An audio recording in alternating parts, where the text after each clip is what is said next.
Assalamualaikum warahmatullahi wabarakatuh. Selamat datang kembali di channel Pen and Fashion, channel yang menyuguhkan video cerita bergambar seputar misteri. Simak terus video dari kami.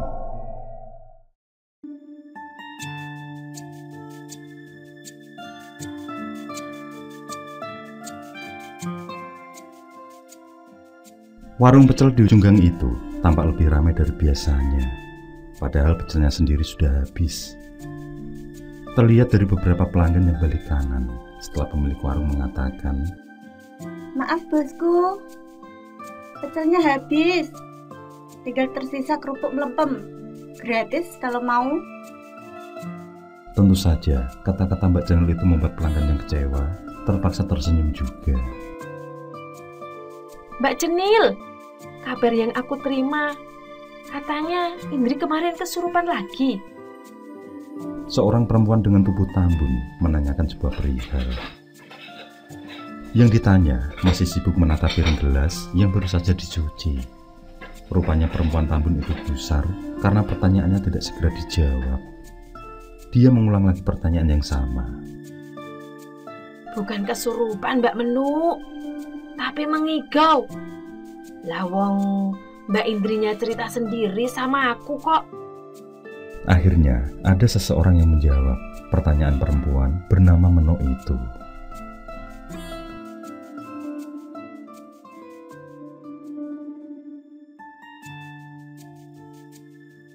Warung pecel itu rupanya masih ramai karena mereka sedang membicarakan seorang perempuan di kampung mereka yang bernama Indri. Kabar yang didapat dari para istri yang berkumpul itu mengatakan kalau Indri beberapa hari ini sering kesurupan. Indri, perempuan berumur sekitar 35-an tahun, berstatus janda anak satu, ditinggal mati suaminya dan kini tinggal bersama bapak ibunya. Indri bukan saja menjadi bahan pembicaraan kaum istri, bahkan kaum suami pun seringkali membicarakannya. Tentu saja karena kecantikannya yang di atas rata-rata perempuan di kampung itu. Apalagi Indri juga seorang pedagang daging sapi di pasar yang cukup sukses. Para istri itu tiba-tiba terdiam ketika seorang perempuan bertubuh semampai masuk ke dalam warung. Perempuan itu tidak lain adalah Indri, seseorang yang membuat para istri itu merasa cemburu. "Pecelnya habis, Mbak," kata Mbak Cenil yang sudah selesai berberes piring gelas. Dengan kecewa, sedianya Indri juga akan balik badan, namun Mbak Meno yang terlanjur penasaran mencegahnya. Dengan tanpa tedeng aling-aling, dia menanyakan sebuah pertanyaan yang sebenarnya sudah terjawab. Mendengar pertanyaan itu, Indri pun kemudian mengambil sebuah kursi. "Yang bilang kalau aku kesurupan itu siapa toh, Mbak? Aku itu cuma mimpi. Kalau ada berita yang belum jelas, Bu ya tolong jangan disebar-sebarkan dulu." Jawab Indri agak mangkel. Janda berparas manis itu jelas mangkel karena di setiap sudut gang dia menjadi bahan pembicaraan. Para istri yang sedang ngerumpi itu pun diam. Sebagian besar dari mereka memang kurang menyukai Indri ini. Bukan karena Indri ganjen dan sebagainya, justru sikapnya di kampung sangat sopan. Bahkan semenjak kecil, orang-orang tua di kampung itu mengenal Indri sebagai gadis yang sangat santun. Hanya saja karena kesopanannya inilah tidak sedikit membuat para lelaki yang jatuh hati, termasuk para suami mereka itu. "Kalau cuma mimpi, kenapa harus teriak-teriak begitu toh Mbak? Mimpi kok sampai jerit-jerit? Mimpi kok ganjen?" Yang lain ikut menimpali, bahkan beberapa dengan nada yang sinis. Indri yang tidak mau ribut kemudian mengalah. Ia pun menceritakan apa yang sebenarnya ia alami. Para istri itu mendengar dengan raut wajah seakan mencibir. "Sudah beberapa hari ini, aku seperti didatangi makhluk tinggi besar berjubah hitam. Kadang aku sampai bingung antara nyata atau mimpi." Jawab Indri dengan tatapan kosong. Tidak ada yang berkomentar dengan jawaban itu, entah di dalam hati. Terkadang mereka lebih suka berkomentar ketika orang yang mereka bicarakan sudah pergi. Mungkin nanti setelah Indri beranjak dari kursinya. Entahlah Mbak, rasanya aku pengen sekali mengadakan pengajian atau tahlilan di rumah. Kata Indri lagi. Lagi-lagi tetap tidak ada yang berkomentar. Aku kangen sama Mas Manto, Mbak. Kali ini jawaban itu terasa menusuk. Mas Manto adalah almarhum suami Indri.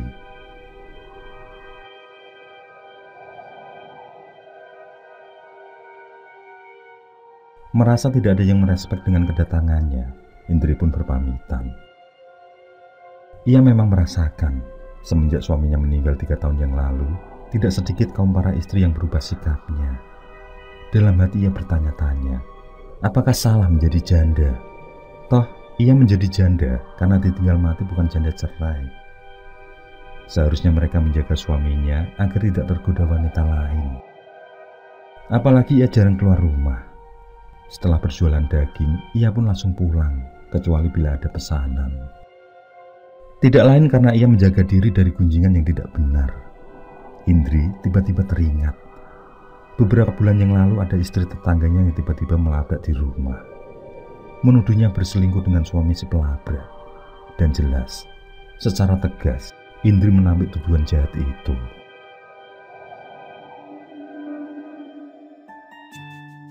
Mereka tidak melanjutkan perbincangan lebih lanjut. Dagangan Mbak Cenil sudah habis, ia akan menutup warungnya. Namun di luar warung, mereka masih saja membicarakan Indri. Mbak Cenil sebenarnya merasa iba dengan Indri. Ia bisa merasakan bagaimana kesepiannya seorang Indri. Apalagi dengan sikap para istri di kampungnya. Mbak Cenil merasa yakin kalau Indri wanita baik-baik, tidak seperti yang digunjingkan oleh para istri selama ini. Semoga saja si Indri itu segera pergi dari sini. Kalau perlu, segera mati saja dia itu. Tiba-tiba, seorang dari mereka meluncur sebuah kalimat yang sangat tidak patut diucapkan. Mbak Cenil terpaksa membentak orang itu. Mbak Ning, orang yang dibentak itu tampak tidak senang. Bersamaan dengan itu pula, secara tiba-tiba terdengar burung kedasi berkicau lantang tanpa henti.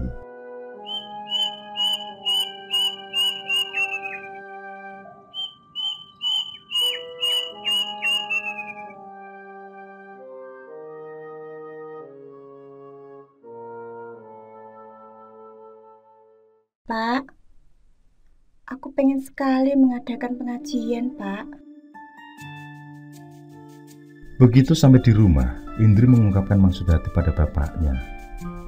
Keinginan itu tampaknya sudah tidak bisa lagi disegah. Sang bapak menghela nafas mendengar cerita Indri. Yang terlihat ada rasa kangen mendalam pada Manto, almarhum suaminya. Iya, Nduk, kita atur waktunya biar pas. Sang bapak kemudian berdiri, berjalan menuju pintu. Ia memandang keluar, telinganya seperti menangkap sesuatu. Empret gandil, gumamnya, dan tiba-tiba seekor cicak tanpa sengaja jatuh tepat di pundak sang bapak.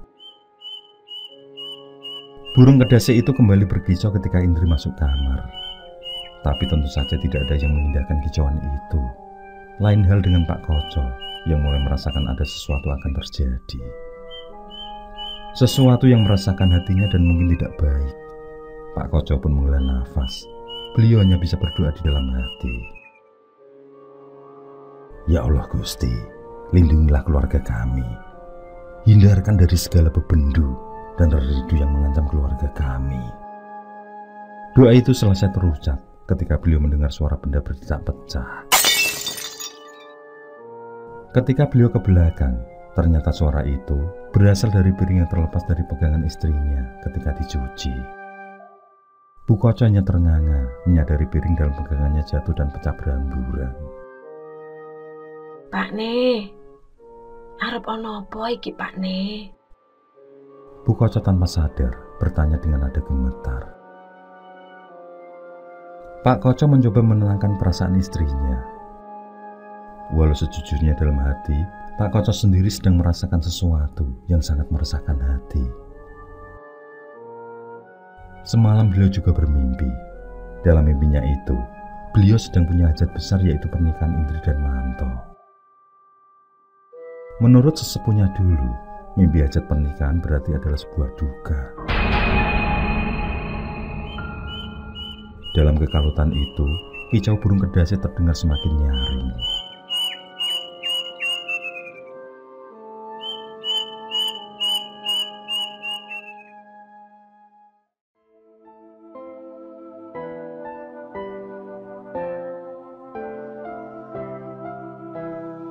Dia Ayu Maninggar, atau akrab dipanggil Inggar, tampak tidak mau melepaskan ibunya.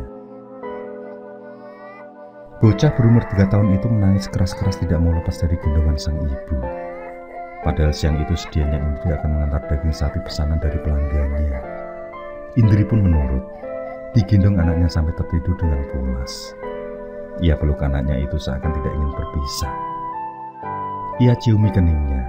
Setelahnya, Inggar pun berpindah gendongan pada simbahnya. Pak, Bu, Indri pergi dulu. Indri, titip Inggar ya, Bu. Indri pergi. Langsung pulang ya, Nduk.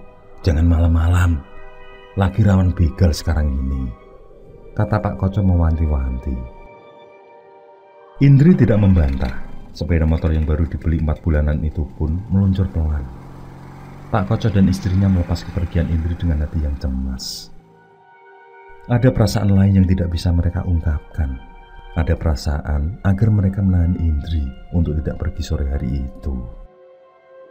Di luar, burung kedasi itu kembali berkisah tanpa henti. Pak Koco memandangi wajah istrinya. Bagaimanapun, perasaan orang tua akan sangat peka terhadap anaknya.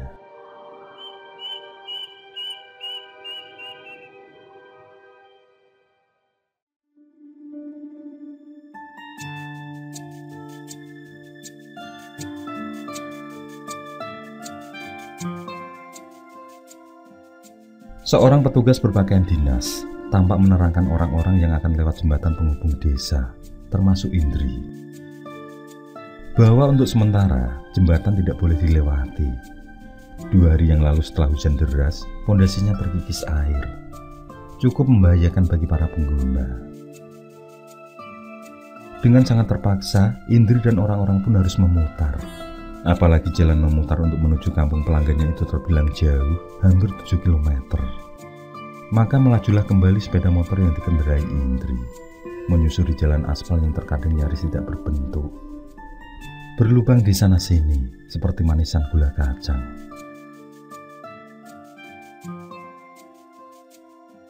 Begitu sampai, pesanan pun diterima dengan baik. Indri tidak berlama-lama di rumah pelanggannya itu. Setelah pembayaran diterima, Indri pun berpamitan. Mbak, aku pulang dulu ya. Entah besok aku masih bisa kirim pesanan apa enggak, kata Indri dengan maksud yang tidak dimengerti pelanggannya. Memangnya Mbak Indri mau kemana? Tanya si pelanggan. Indri tidak menjawab pertanyaan itu. Ia terus saja berpamitan.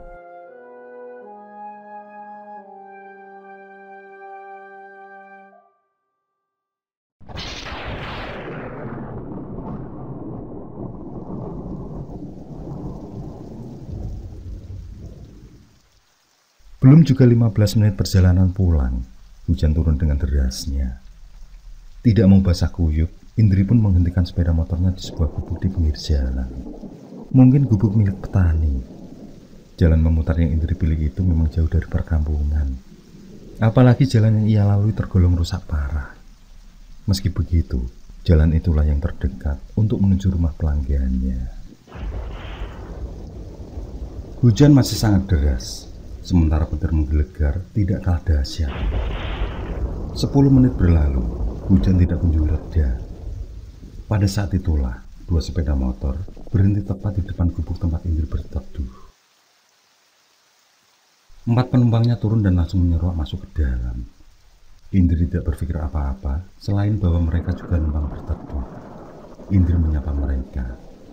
Oh, rupanya mereka saling mengenal. Namun pikiran Indri ternyata sangat keliru. Salah seorang dari mereka tiba-tiba mengeluarkan sebilah pisau.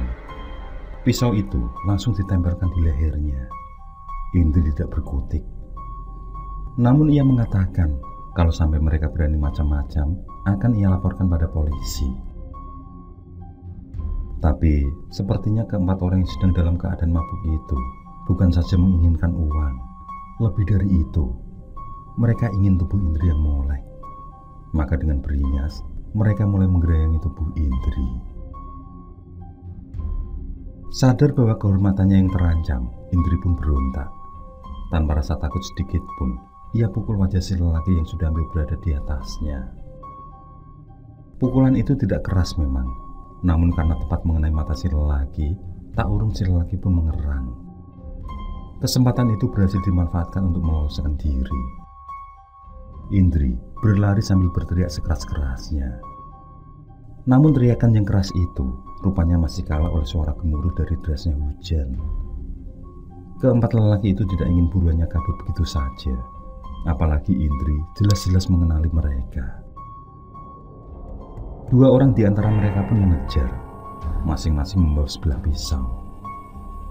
Indri berlari dan terus berlari sambil berteriak minta tolong. Namun naas memang harus menimpa.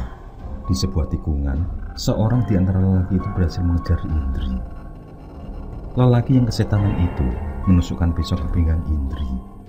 Darah seketika mengucur. Tapi Indri belum menyerah. Ia masih bisa berlari meski harus dengan keadaan lumbung. Ketika nafasnya hampir tidak kuat, salah satu lelaki itu mendekati Indri. Si lelaki menyeret Indri ke semak-semak yang berada di pinggir jalan. Laki-laki itu masih berusaha untuk menggagahi tubuh Indri yang semakin lemah. Di lain pihak, Indri tidak pernah menyerah. Ia manfaatkan kuku jarinya yang sedikit panjang untuk mencolok mata si lelaki. Hasilnya sangat efektif. Lelaki itu pun mengerang. Kawan-kawan si lelaki yang dicolok matanya itu mengatakan untuk menghabisi Indri saja, lalu mengambil barangnya. Mereka tentu takut bila aksinya ketahuan. Seorang dari mereka yang berambut gondrong mengambil alih pisau dari temannya yang digunakan untuk menusuk pinggang Indri. Laki-laki gondrong itu pun mendekati Indri. Melihat nyawanya terancam, Indri pun menghibah. Ia memohon bahwa ia masih memiliki anak kecil. Indri mempersilahkan kalau mereka mengambil uang atau sepeda motornya, asal jangan membunuh dia. Laki-laki gondrong itu tidak peduli Indri yang lemas kehilangan darah dari luka tusuknya. Ia menjambak rambut Indri, lalu dengan sadis, pisau di tangannya digorokkan ke leher Indri.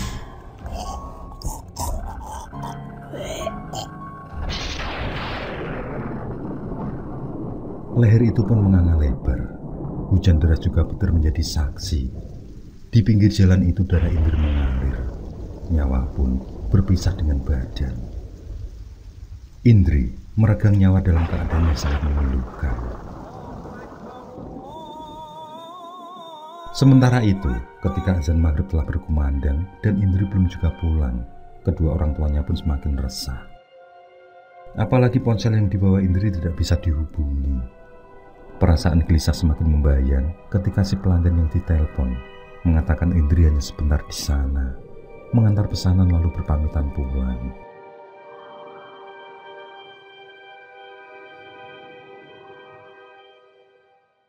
Berita duka itu pun akhirnya datang juga. Jasad Indri ditemukan oleh orang yang kebetulan sedang melintas. Pak Koco dan istrinya jatuh pingsan melihat keadaan anaknya. Bagaimana seorang bisa tega membunuh anaknya, seperti halnya menyembelih seekor ayam. Firasat itu pun benar-benar terjadi. Air mata Pak Koco dan istrinya harus tertumpah. Hati mereka teriris. Sedari Indri kecil, tidak sekalipun Pak Koco dan istrinya kasar terhadap Indri. Kini, bahkan Indri meninggal dengan cara yang sangat tragis. Kedua orang tua Indri benar-benar tidak rela dengan kematian anaknya. Mereka tidak ikhlas. Nyawa harus dibayar nyawa. Kasihan Inggar, bocah 3 tahun itu harus menjadi yatim piatu.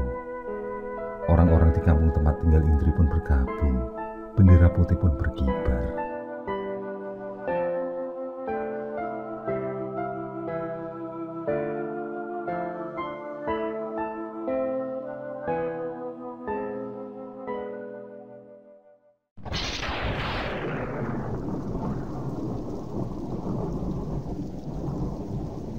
Beberapa hari semenjak kepergian Indri, hujan masih mengguyur ketika waktu isya telah berlalu.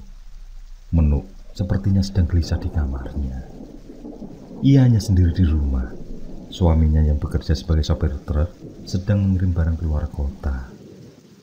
Ketika jenazah Indri tiba di rumahnya, ia memang tidak melihat secara langsung jenazahnya. Tapi ia melihat foto-foto yang dikirim orang-orang ke ponselnya. Kondisinya benar-benar membuatnya merasa ngeri. Menuk teringat foto-foto itu. Ia sudah mencoba menghapus foto-foto itu, namun setelah berhasil dihapus, entah bagaimana foto-foto itu kembali muncul di galeri ponselnya. Berkali-kali ia hapus, berkali-kali pula foto-foto itu muncul kembali. Ia sangat takut andi arwah Indri bergentayangan.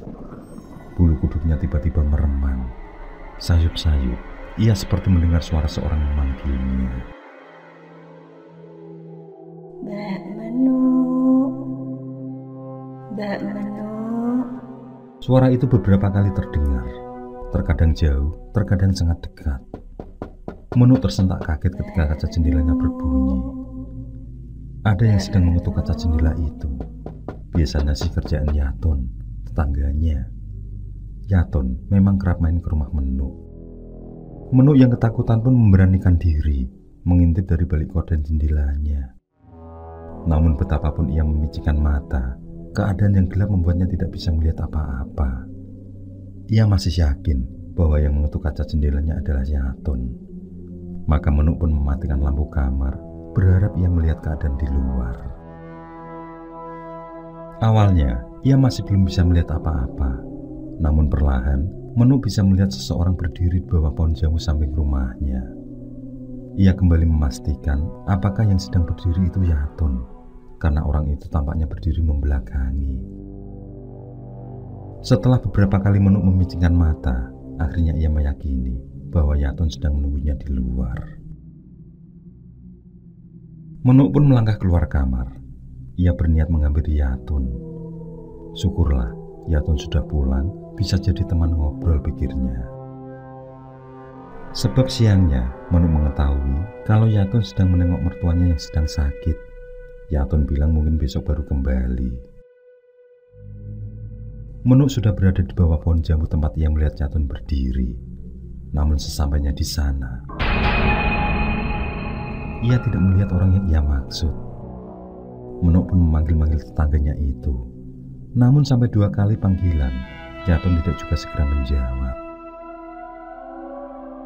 Mbak Menuk, Mbak Menuk. Suara panggilan itu kembali terdengar, membuat Menuk celingukan. Ton, ya Ton, kamu jangan bercanda loh Ton. Menuk pun melihat sekitar, tapi yang ia dapatkan hanya gelap dan suasana sepi. Tiba-tiba Menuk merasakan ada tangan yang memegang pundaknya. Menuk pun terlonjak saking kagetnya. Ia pun menoleh.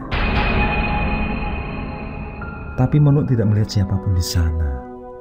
Padahal ia yakin pundaknya terasa dipegang seseorang. Dengan bergidik, Menuk pun melangkah cepat kembali ke dalam rumah. Sesampai di kamar, ia bermaksud akan menyalakan lampu yang tadi ia padamkan. Tapi lampu itu tetap padam. Betapapun saklar ia tekan-tekan berulang kali, lampu itu tetap tidak mau menyala. Menuk segera menyambar ponselnya. Ia mengirim pesan ke Yaton. Beberapa saat ditunggu, Yaton tidak segera membalas pesan itu. Menuk yang sudah tidak sabar pun kemudian menelepon. Panggilan itu masuk, Menuk pun lega. Namun setelah beberapa kali menanyakan keberadaan Yaton, jawaban di telepon itu sungguh mengagetkan. Aku bukan Yaton. Aku Indri. Menuk yang merasa Yaton sedang bercanda, masih mencoba tenang. Namun ketika secara tiba-tiba terdengar jerit memekik dari telepon, Menuk pun meletakkan ponselnya. Kupingnya berdenging-denging. Aku Indri. Tiba-tiba Menuk mendengar sebuah suara di belakangnya. Dan ketika menoleh ke belakang, terlihatlah Indri sedang berdiri. Meski kamarnya dalam keadaan gelap, Menuk masih bisa melihat bahwa Indri berdiri dalam keadaan berlumuran darah. Indri melangkah maju semakin mendekat dengan Menuk, hingga semakin jelaslah bahwa arwah Indri menemuinya dengan kondisi yang mengerikan. Lehernya tampak menganga dan darah membasahi hampir sekujur tubuhnya. Menuk tidak kuasa melihat itu, kemudian tumbang tidak sadarkan diri.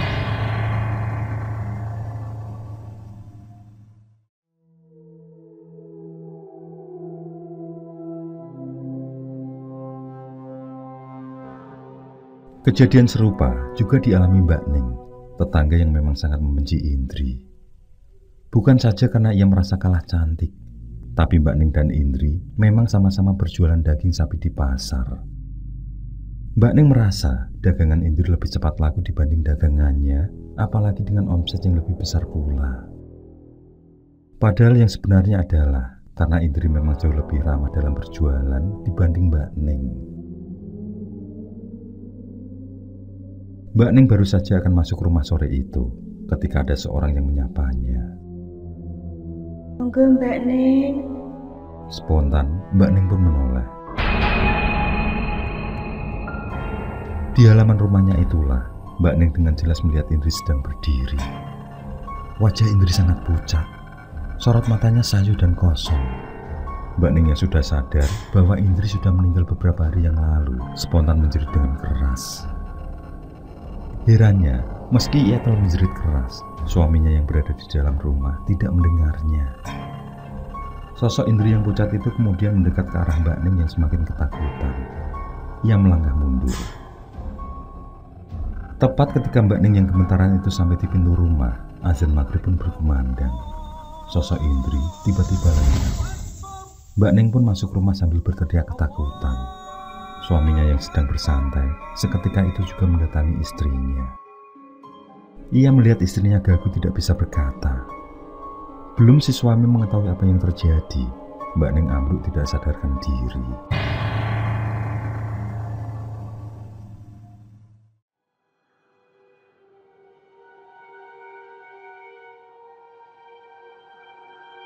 Selepas maghrib, Mbak Ning pun siuman. Meski begitu, ia masih terlihat linglung. Ia belum bisa mengingat sepenuhnya apa yang terjadi. Barulah ketika beberapa menit setelahnya, Mbak Ning menyebut-nyebut nama Indri. Ia mengatakan pada suaminya bahwa ia melihat Indri. Indri datang ke rumah ini, Pak. Mbak Ning berkata dengan gemetaran. Suaminya yang semula terlihat santai, tiba-tiba merasa cemas ketika mendengar nama Indri. Suami Mbak Ning berusaha menenangkan, meski ada kekhawatiran di hatinya.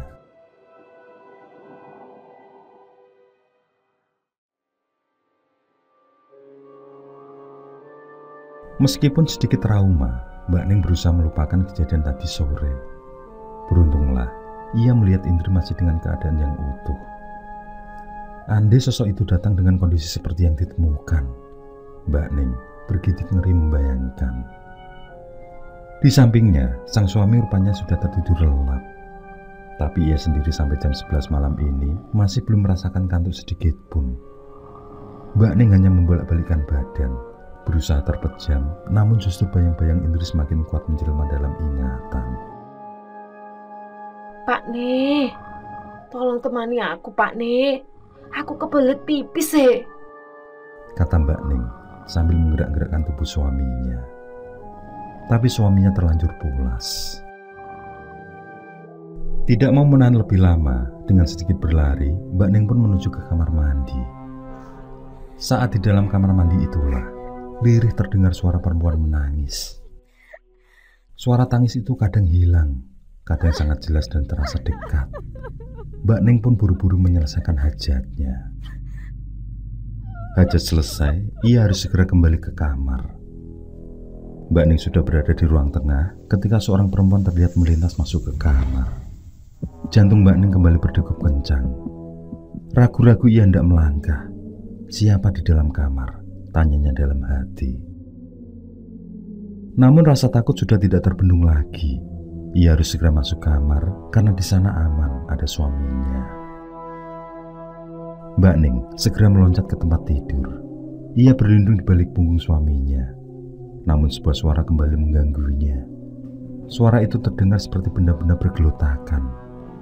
Semakin lama suara itu semakin keras terdengar. Ketika diamati lebih jelas, rasa-rasanya suara itu berasal dari dalam lemari. Tikuskah? Mbak Ning membatin. Suara apa itu, Bune? Ternyata suami Mbak Ning juga mendengar suara yang sama. Mereka berdua pun bangun. Mereka diam sejenak, berharap bisa mendengar dari mana asal suara itu. Tapi suara itu diam, tidak lagi terdengar sesuatu yang aneh. Ketika mereka kembali tidur, secara perlahan suara itu muncul kembali. Semakin lama semakin keras. Tidak tahan dengan gangguan itu, suami Mbak Ning pun beranjak dari tempat tidurnya. Ia pasang telinga, namun suara itu kembali menghilang. Suami Mbak Ning terus melangkah keluar kamar. Tinggallah Mbak Ning sendirian di kamar. Sedetik pun terasa sangat lama baginya. Gelisah menunggu suaminya, Mbak Ning coba pejamkan mata. Suasana memang terasa hening. Tiba-tiba, suara bergelotakan itu kembali muncul. Mbak Ning terperanjat. Suara itu memang berasal dari lemari pakaiannya.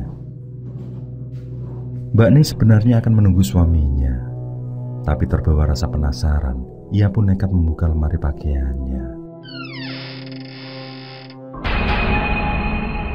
Namun Mbak Ning terheran. Karena di dalam sana, semua pakaian masih tampak rapi. Tidak seperti yang ia bayangkan kalau ada tikus di dalamnya. Namun ada yang aneh di antara tumpukan pakaian itu. Sesuatu yang aneh itu berasal dari bau isi lemari yang anyir. Bau darah.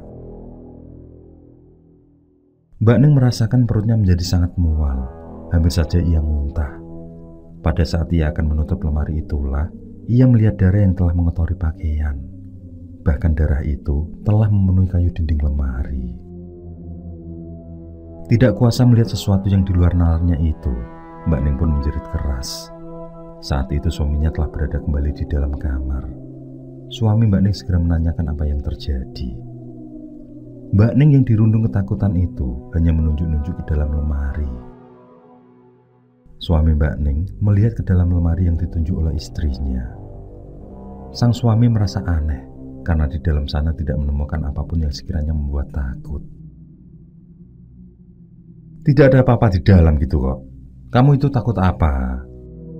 Mbak Ning masih terlihat shock, nafasnya tersengal-sengal. Ada darah di dalam lemari, Pak. Mbak Ning menjawab, lalu kembali pingsan. Sang suami terlihat gelisah. Berkali-kali ia menepuk keningnya sendiri. Ia pandangi istrinya yang tergeletak di lantai itu. Sang suami kemudian duduk di sebelah Mbak Ning. Ia menutupi mukanya dengan kedua tangannya. Tanpa sengaja, suami Mbak Ning menjamak-jamak rambutnya sendiri. Dalam pada itu, suami Mbak Ning tiba-tiba melihat ada darah yang merembes dari lantai kamarnya. Mula-mula darah itu terlihat tipis seperti bercak. Namun semakin ia pandangi, bercak kemerahan itu pun semakin mengental dan berubah menjadi sebuah genangan darah. Suami Mbak Ning terpekik ketakutan.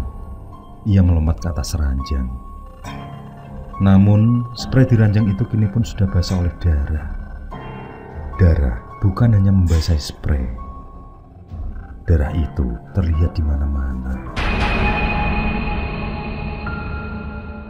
Di sebuah kamar yang tidak terlalu luas, Pak Koco dan istrinya duduk termenung bersama-sama. Air mata mereka terus berlinang tiada henti. Apalagi sejak sore tadi, Inggar, cucu mereka, seperti menanyakan keberadaan ibunya. Tentu saja hati Pak dan Bu Koco terasa teriris. Memang benar, jodoh, kematian, kelahiran, rezeki, semua sudah Allah yang atur sedemikian rupa. Tapi air mata Pak Koco seperti berlinang. Kematian dengan cara yang sadis yang menimpa anaknya tidak pernah Pak Koco duga. Firasat yang ia rasakan selama ini benar-benar terjadi. Air matanya benar-benar tertumpah. Mimpinya tentang kejahatan pengantin itu rupanya adalah para pelayat yang datang silih berganti memberikan ungkapan belasungkawa. Pengajian yang beberapa hari ini diinginkan Indri benar-benar terjadi. Bu Koco menangis sembari mengusap-usap kening cucunya. Dulu ayah Inggar meninggal ketika Inggar berusia 6 bulan karena malaria di tempat tugas Papua. Ketika itu, burung kedasih juga tiada yang berkicau. Pak Koco juga bermimpi giginya tanggal. Rupanya tak lama setelah itu, komandan menantunya datang sendiri ke rumah mengabarkan kalau menantunya meninggal karena sakit. Inggar kembali kehilangan orang tuanya. Kali ini, giliran ibunya yang pergi untuk selama-lamanya. Bahkan dengan cara yang teramat sadis. Cara yang benar-benar tidak bisa Pak Koco terima. Kematian yang membuat Pak Koco harus ikut turun tangan. Memang bukan beliau sendiri yang akan mengusut kematian itu. Biarlah pihak berwajib yang menangani. Namun, Pak Koco memiliki cara tersendiri. Cara yang membuat siapapun yang terlibat akan mati dengan perlahan dan lebih mengerikan.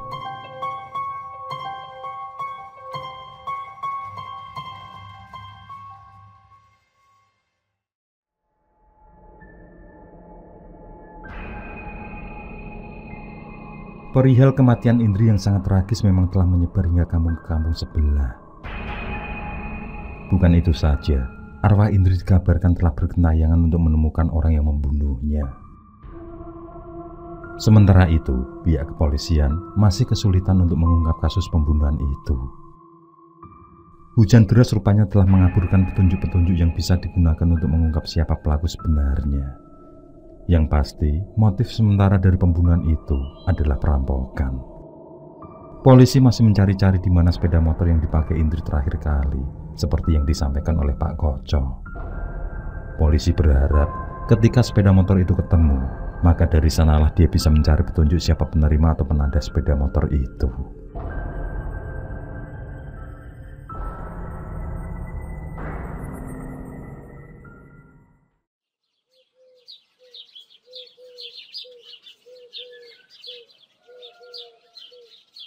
Pagi itu, warung pecel Mbak Cenel sudah ramai seperti biasanya. Maklum, warung itu memang menjadi tempat favorit bagi ibu-ibu kaum istri untuk bergunjing. Padahal pemiliknya sendiri sebenarnya merasa risih.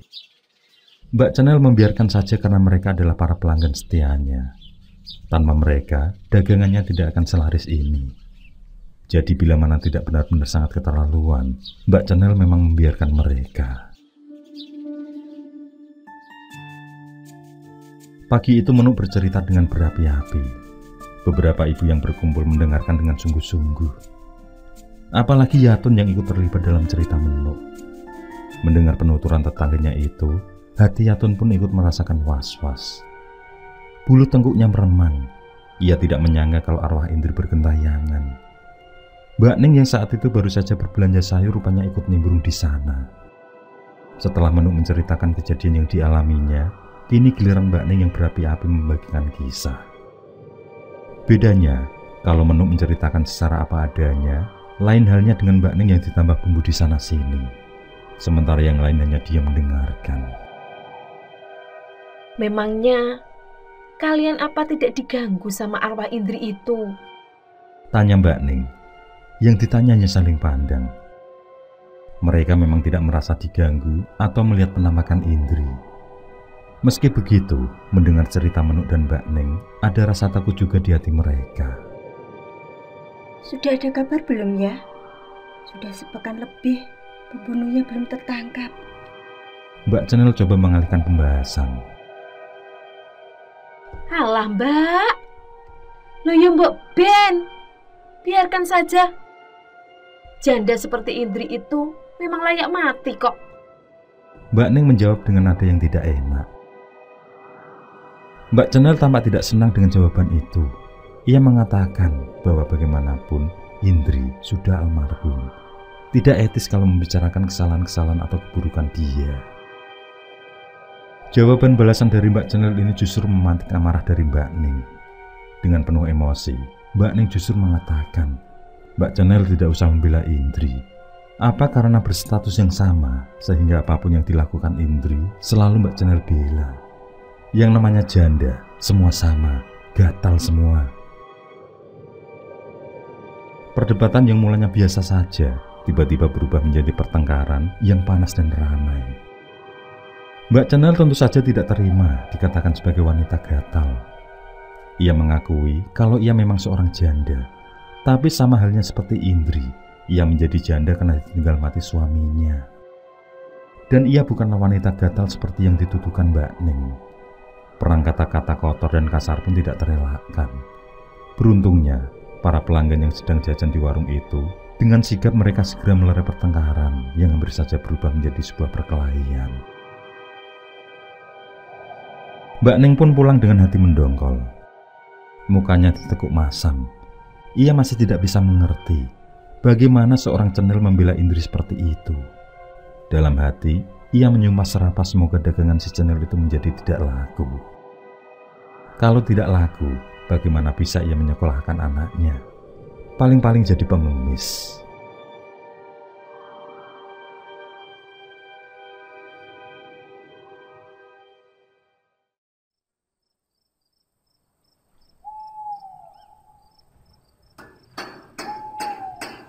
Pukul 10 malam, seorang laki-laki sedang sibuk membongkar sebuah sepeda motor. Sesekali laki-laki itu menengok kanan kiri, tampak sangat tidak tenang. Padahal ia membongkar sepeda motor itu di dalam garasi rumahnya yang tertutup. Setiap kali ada kendaraan lewat, ia selalu menyempatkan menginap dari lubang kunci. Setelah beberapa saat lamanya, sepeda motor itu pun tidak berwujud sebagai sebuah kendaraan yang utuh lagi. Yang terlihat kini menjadi bagian per bagian. Si lelaki buru-buru membereskan bagian-bagian sepeda motor itu, mengemasnya dalam kardus. Si lelaki sepertinya tidak senang hati dengan pekerjaan itu. Entahlah, berkali-kali ia seperti memohon maaf. Selesai dengan pekerjaannya, si lelaki pun beranjak pergi. Sebelum pergi, ia masih menyempatkan diri untuk mengintip dari lubang kunci garasi. Entah apa yang ia lakukan, namun sebentar-sebentar ia memang melakukan hal itu. Pada saat itulah, terlihat olehnya seorang perempuan sedang berdiri. Rumah si lelaki itu memang hanya beberapa meter saja dari tepi jalan. Di seberang rumahnya, terdapat sebuah minimarket. Ia kembali mencermati perempuan yang sedang berdiri itu. Si lelaki tampak tertegun ketika tiap kali ia mengintip, si perempuan selalu melambaikan tangan padanya. Hatinya berdesir. Ia seperti mengenali perempuan itu. Ia hendak keluar untuk memastikan siapa yang berdiri di luar sana. Namun baru saja melangkah, lampu yang berada di garasi tiba-tiba meledak. Suaranya yang keras membuat si lelaki terkejut bukan main. Ia mengumpat-umpat sendiri. Sejenak dalam gelap itu ia tidak bisa melihat apa-apa. Mas. Si lelaki semakin terkejut ketika di telinganya terdengar lembut sebuah bisikan. Mendengar suara itu, meski dengan menabrak-nabrak kendaraan lain yang berada di garasi, ia pun berusaha menggapai pintu. Jantungnya berdegup kencang setelah berhasil mencapai pintu keluar. Sesaat ia mengatur nafas. Ia pandangi jam dinding yang menempel di tembok. Sudah 11:30 rupanya. Teringat seorang perempuan yang melambaikan tangannya. Si lelaki pun bergegas keluar rumah. Mungkin jam bergantian jaga, pikirnya. Si lelaki tampak kecewa karena perempuan yang melambaikan tangan itu sudah tidak ada lagi di sana. Ia masih sangat penasaran kepada siapa si perempuan itu melambaikan tangan. Setelah itu, ia menyeberang ke minimarket di seberang rumahnya itu. Tidak seberapa lama, si lelaki pun membawa sebuah bungkusan. Si lelaki pun kembali pulang. Ia pasang lampu yang baru saja dibelinya, dan lampu bekerja sebagaimana mestinya. Si lelaki tampak memikirkan sesuatu. Benar saja, rupanya ia masih penasaran dengan perempuan yang melambaikan tangan itu. Si lelaki pun kembali mengintip. Kali ini, Si lelaki terperanjat kaget sampai terdorong ke belakang. Dari lubang kunci, ia kembali melihat perempuan itu. Perempuan yang sama melambaikan tangan padanya. Menyadari adanya tidak wajar, si lelaki buru-buru mengambil ponsel di sakunya.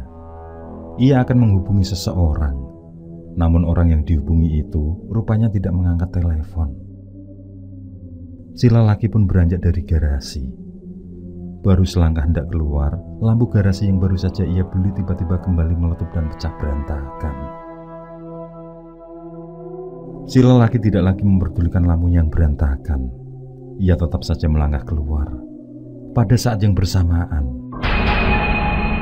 dari dalam garasi terdengar tangis seorang perempuan. Rintihan itu sangat jelas menusuk lubang telinganya. Mendengar rintik tangis itu, si lelaki bukannya lari. Ia justru tampak berlutut. Ia memohon-mohon ampun. Ia mengaku salah. Namun, tangisan itu belum juga berhenti. Tangis itu justru semakin menyayat hati. Si lelaki terus saja memohon ampun. Ia berjanji akan menyerahkan diri. Nyowo, bayar nyowo. Suara tangis itu terhenti. Tapi disusul sebuah ancaman yang sangat menakutkan bagi si lelaki. Si lelaki masih terus memohon-mohon ampun. Dia mengatakan kalau dia tidak ikut membunuh. Bersamaan dengan itu, sesosok perempuan dengan darah berlumuran terlihat berdiri tepat di hadapan si lelaki. Perempuan itu memang hanya terlihat sekejap, tapi si lelaki sangat paham. Perempuan itu hendak menuntut balas.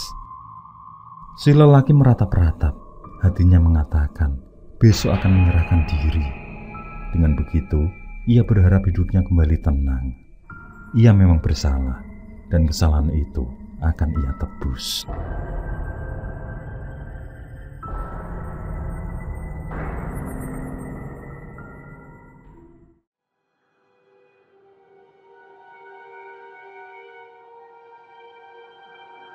Semalam aku mimpi, Mas. Rambut panjangmu tiba-tiba saja terputus, kata seorang perempuan saat bersama suaminya. Si suami tertawa terkekeh-kekeh. Ia kemudian melepas ikatan pada rambutnya, lalu pamer rambutnya yang gondrong pada istrinya. Rambut si suami mungkin hampir sama panjangnya dengan rambut istrinya. Mas, beberapa hari ini aku mencium aroma yang tak sedap di dalam rumah kita. Seperti bau amis begitu. Dan bau itu muncul sejak Indri ditemukan meninggal, Mas. Mendengar nama Indri disebut oleh sang istri, si suami pun terkejut. Apalagi ketika ia pandangi wajah istrinya yang baginya tampak seperti sedang menyeringai. Wajah itu memang benar-benar seperti Indri. Namun si suami mencoba tenang. Ia atur nafas demikian rupa sambil menggelung rambutnya. Percakapan itu terhenti ketika tiba-tiba si suami merasakan sebuah gumpalan di tangannya. Gumpalan itu tidak lain adalah rambutnya sendiri. Lebih mengejutkan adalah rambut itu seperti basah oleh sesuatu. Si suami mencium rambut yang berada di tangannya. Betapa terkejutnya si suami ketika hidungnya menangkap bau yang sangat anyir. Bau darah. Si istri yang melihat tentu saja terheran-heran. Ia menanyakan pada suaminya. Rambutmu rontok, Mas. Si suami menggeleng. Si istri yang tidak puas dengan jawaban itu segera memeriksa kepala suaminya. Ia periksa dari ujung kuping kiri sampai kuping kanan kepalanya. Tapi tidak ada bekas luka sedikit pun pada kepala suaminya. Hanya pada saat itulah ia mencium sebuah aroma yang ia laporkan pada suaminya barusan. Si suami berambut gondrong itu tidak menghiraukan istrinya karena kemudian sibuk membaca pesan yang masuk di ponselnya. Merah pada muka si gondrong membaca pesan itu. Jawab si gondrong juga melalui pesan singkat.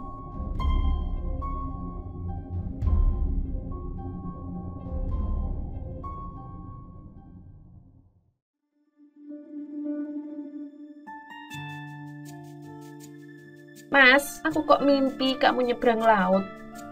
Dan kapal yang kamu tumpangi itu tenggelam, Mas. Sore itu, Menuk tampak bermanja dengan suaminya. Si suami hanya diam. Baginya, mimpi itu bukanlah hal yang aneh, karena ia selalu menyeberang pulau di setiap waktu. Mas, belikan aku HP dong, Mas. Sebuah permintaan tiba-tiba tercetus oleh Menuk. Si suami yang baru pulang dari luar kota itu tampak tidak senang.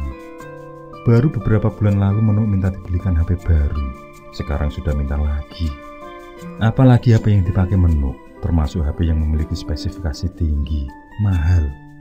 Suami Menuk hendak memarahi istrinya ketika Menuk kemudian melanjutkan.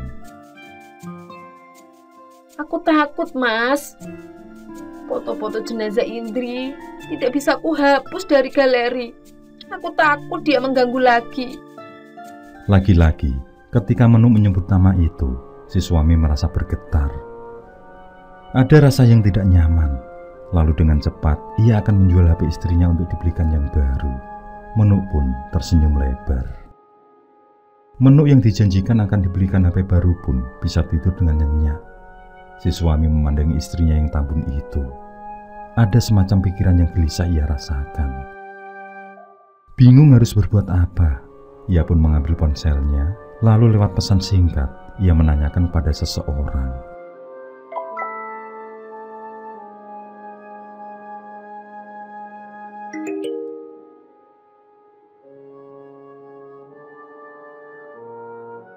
Jawab seorang itu lewat pesan singkat yang sama. Suami Menuk semakin gelisah. Ia terlanjur janji untuk membelikan HP baru. Mana ia sendiri sedang tidak pegang uang, pusing ia rasakan.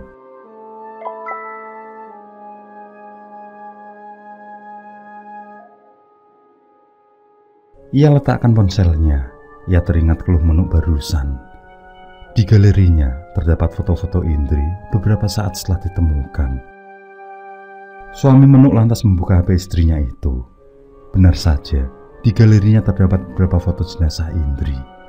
Tanpa membuang waktu, ia pilih semua foto yang akan ia hapus. Lalu ia tekan tombol hapus di ponsel itu. Suami Menuk tampak lega ketika foto-foto itu berhasil ia hapus. Tapi suami Menuk itu dibuat terkejut ketika foto-foto di galeri itu muncul kembali. Ia pun menghapus kembali foto-foto itu. Namun foto-foto itu lagi-lagi muncul di galeri. Berbagai cara ia lakukan supaya foto-foto itu bisa dihapus secara permanen. Namun yang terjadi justru sebuah foto tiba-tiba tampak hidup seperti sebuah video. Foto Indri dengan luka menganga di leher itu tiba-tiba menyeringai. Matanya tampak melotot ke arah suami Menuk. Lalu dalam video itu, Indri mengatakan, "Nyowo, bayar nyowo." Terkejut saking takutnya, HP milik istrinya ia lempar begitu saja. Wajahnya tampak pucat pasi, tangannya gemetaran. Ia masih tidak percaya dengan apa yang baru saja ia lihat. Namun sangat jelas, foto itu tiba-tiba hidup.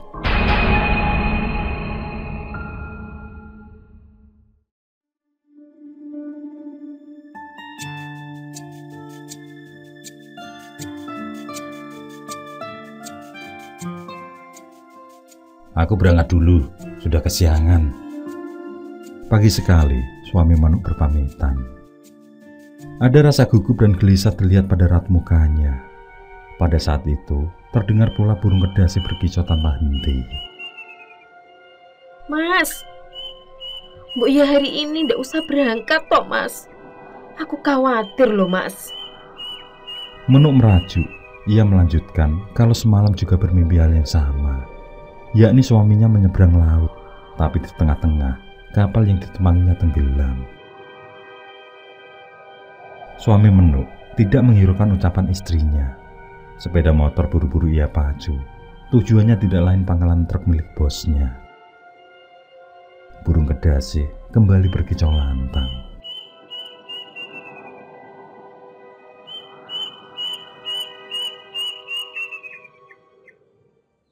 Aduh! Sebuah pekikan berasal dari sebuah dapur di sore itu. yang rupanya Mbak Ning sedang merajang sayuran. Entah melamun entah bagaimana, tiba-tiba pisau yang ia gunakan mengiris jari telunjuk kirinya. Luka itu tidak terlalu dalam, maka hanya dengan tisu Mbak Ning menutup luka itu, lalu kembali melakukan pekerjaan yang sempat tertunda. Mbak Ning tiba-tiba mencium aroma yang sangat amis, anyir. Ia mencium luka dari jari telunjuknya, tapi bau itu tidak seanyir yang ia cium. Perasaannya menjadi tidak karuan. Ada semacam rasa was-was dan gelisah. Entah mengapa pikiran Mbak Ning tiba-tiba tertuju pada suaminya. Hari itu, suaminya berpamitan untuk menebang beberapa pohon kelapa di luar kota. Suaminya memang berprofesi sebagai penebang sekaligus penjual kayu, khususnya kayu gelugu atau batang kelapa. Sang suami mengatakan kalau ada pohon kelapa tua yang tumbuh bagus. Daripada pohon itu dibeli orang lain, maka suami Mbak Ning lebih dulu menemui pemilik pohon. Mbak Ning melihat ke arah jam dinding. Sudah pukul 3 sore lebih. Tapi suaminya belum pulang juga. Mungkin banyak sekali pohon yang harus dipotong, pikirnya. Ia pun segera merampungkan masakannya. Ia berharap ketika suaminya pulang, masakan sudah jadi. Mbak Ning seperti merasakan mual yang luar biasa. Bukan karena ia sedang hamil atau tidak enak badan. Mual itu ia rasakan setelah mencicipi masakannya sendiri. Masakan itu ia rasakan sangat amis, melebihi amisnya ikan laut. Amis benar-benar amis, amis layaknya darah. Bersamaan dengan itu, burung kedasih kembali berkicau.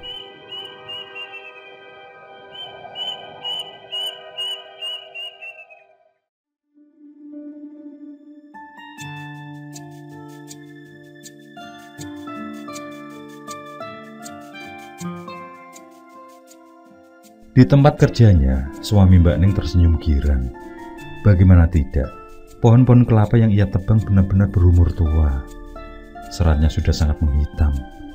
Terbayang berapa keuntungan yang akan ia dapatkan. Pekerjaan menyisakan satu pohon lagi. Pohon itu tumbuh nyaris tegak lurus, benar-benar istimewa. Suami Mbak Ning beserta 2 orang pembantunya pun bersiap dengan tali tambangnya. Melihat kedua orang yang membantunya sudah terlihat loyo, suami Mbak Ning pun tampak mencak-mencak. Dengan kasar ia ambil alih gergaji mesin yang sudah dipegang pembantunya. Di sini terlihatlah bahwa suami Mbak Ning memang sangat profesional di bidangnya. Pohon pun roboh tepat di tempat yang sudah diperkirakan. Suami Mbak Ning sudah mulai memotong kayu gelugu itu dengan ukuran tertentu. Ketika serbuk-serbuk kayu yang berhamburan itu, ia lihat sebagai darah yang menyembur-nyembur. Ia matikan mesin gergajinya. Ia pandangi serbuk kayu dari gergajiannya itu. Kedua pembantunya menanyakan dengan sangat keheranan. Suami Mbak Ning tidak menghiraukan pertanyaan itu. Ia kembali menghidupkan mesin gergajinya, namun lagi-lagi suami Mbak Ning melihat darah menyembur-nyembur dari sana.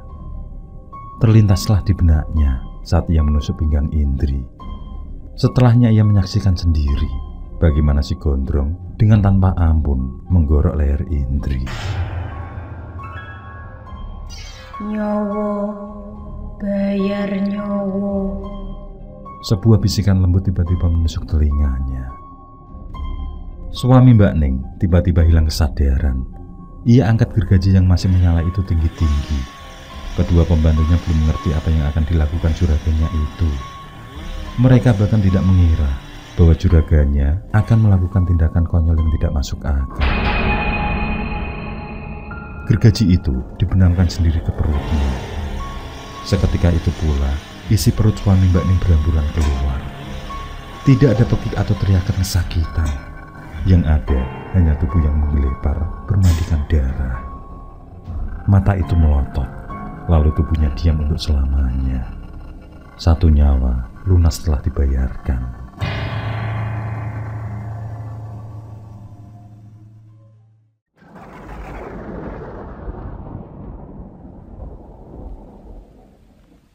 Malam berkabut, disertai hujan, menyertai perjalanan seorang lelaki bersama truknya. Si lelaki itu adalah suami Menuk. Ketika itu, ia sudah sampai ke tempat tujuan dan sudah beranjak pulang. Kernet di sampingnya dengan santai bercerita apa saja, sembari tak lupa menghisap rokoknya dalam-dalam. Si Kernet memang seringkali menemani suami Menuk mengirim barang. Dan kebiasaan dia adalah bercerita apapun agar suami Menuk itu tidak mengantuk. Si Kernet mulai resah karena suami Menuk itu beberapa kali oleng membawa kendaraannya. "Santai aja bro, aman," jawab suami Menuk meyakinkan. Suami Menuk memang bukan tipikal sopir yang mudah mengantuk. Tapi malam itu konsentrasinya agak terganggu. Ia masih kepikiran HP milik istrinya. Bukan perkara Menuk minta dibelikan HP baru, tapi foto-foto dalam galerinya itulah yang mengganggu pikirannya. Apalagi bayang Indri semakin kuat mengacak-acak alam sadarnya.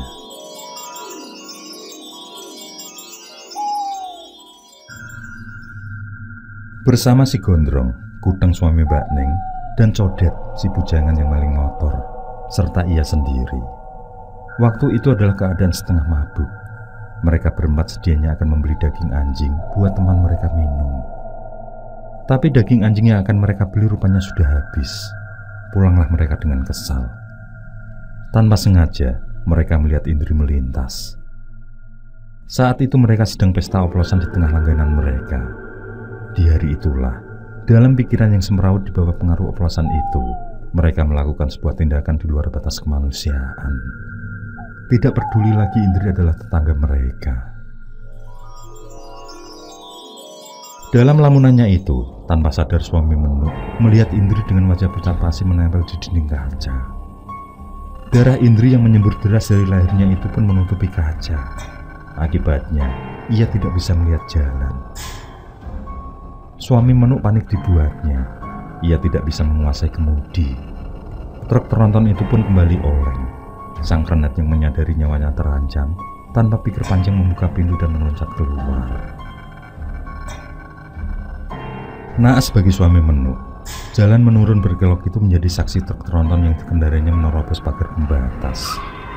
Truk besar itu pun terjun bebas ke jurang di kiri jalan.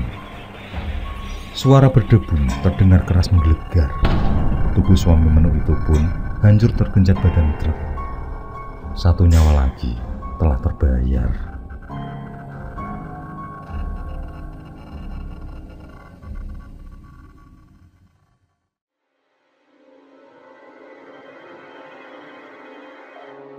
Sebuah umpatan keluar dari mulut seorang laki-laki gondrong. Umpatan itu rupanya ditujukan pada seorang laki-laki yang hendak kabur dari sebuah garasi. Ketika pintu garasi dikunci, laki-laki yang memiliki codet di pipinya itu terpaksa berdiri menantang. Ia mengaku salah karena ikut terlibat dalam pembunuhan itu, dan tekadnya benar-benar bulat untuk menyerahkan diri. Rupanya niatan itu sangat ditentang oleh si Gondrong. Ialah pelaku utama pembunuhan itu. Si Gondronglah yang telah tega menggorok leher Indri. Kini kedua laki-laki itu saling berhadapan. Si Gondrong membawa parang, sedangkan si Codet mengambil kunci Inggris untuk melawan. Perkelahian pun tidak terelakkan. Si Gondrong dengan membabi buta mengayunkan parangnya ke tubuh si Codet. Si Codet sebisa mungkin menangkis atau menghindar dari sabetan parang itu.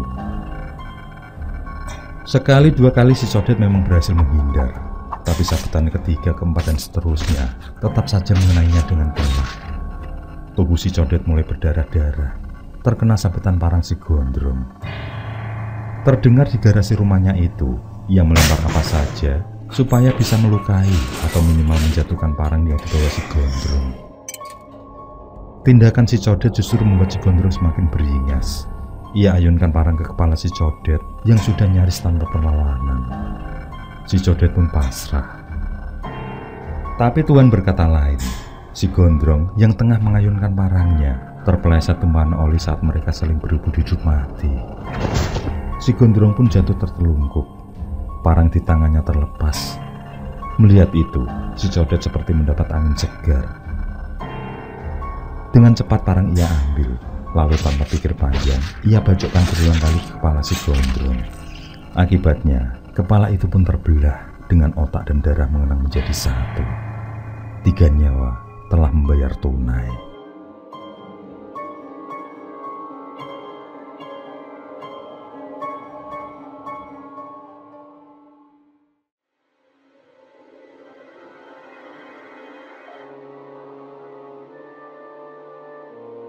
Melalui si Codet, kasus pembunuhan itu pun terungkap. Bukan itu saja, kasus curanmor yang ia lakukan pun pada akhirnya berhasil diungkap. Bahkan, penjual oplosan langganan mereka ikut diciduk.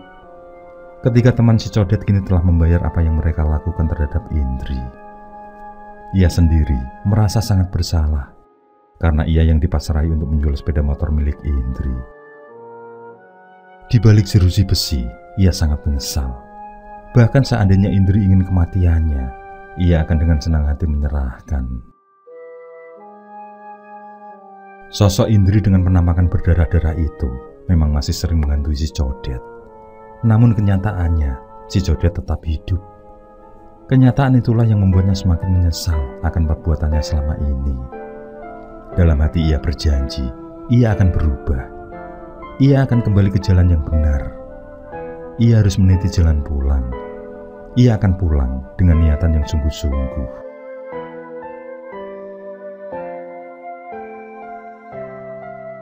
Ya Allah, maafkanlah kesalahanku selama ini. Aku sungguh-sungguh bertobat padamu, ya Allah. Kelak kalau Engkau memanggilku pulang, setidaknya telah berkurang dosa-dosaku, ya Allah. Doa tulus dari lubuk hati yang terdalam mengalir dari si Codet. Berkali ia berdoa, berkali itu pula air matanya mengalir.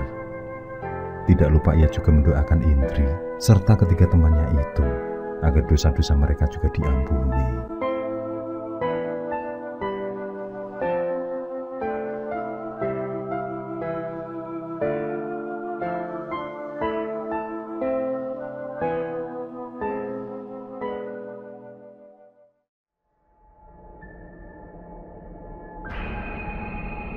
Firasat yang dirasakan Pak Koco dan istrinya rupanya juga dirasakan oleh Menu istri Mas Kimpul, Mbak Ning istri si Kuteng, dan Cici istri si Gondrong. Mereka pun masing-masing merasakan firasat yang berbeda, tapi ujung pangkalnya adalah sama, kematian suami mereka.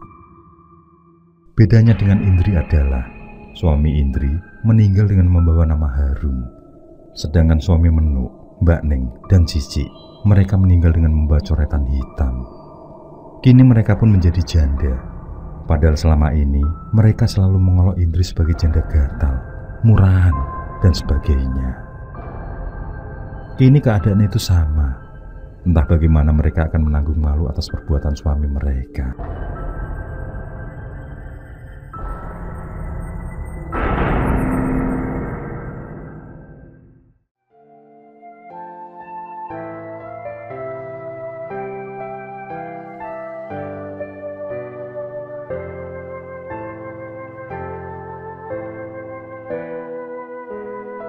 Air mata Pak Koco masih terus mengalir, meski tidak sederas hari-hari kemarin. Maafkan aku Gusti, maafkan aku. Lirih, Pak Koco berucap doa. Nduk, anakku Indri Dentang Sukoco, dendamu sudah terbayar lunas, nyawa sudah dibayar nyawa. Pulanglah ke alam kelanggenan Yondu. Doa Bapak selalu menyertaimu. Pak Koco pun menutup foto album kenangan Indri semasa hidup.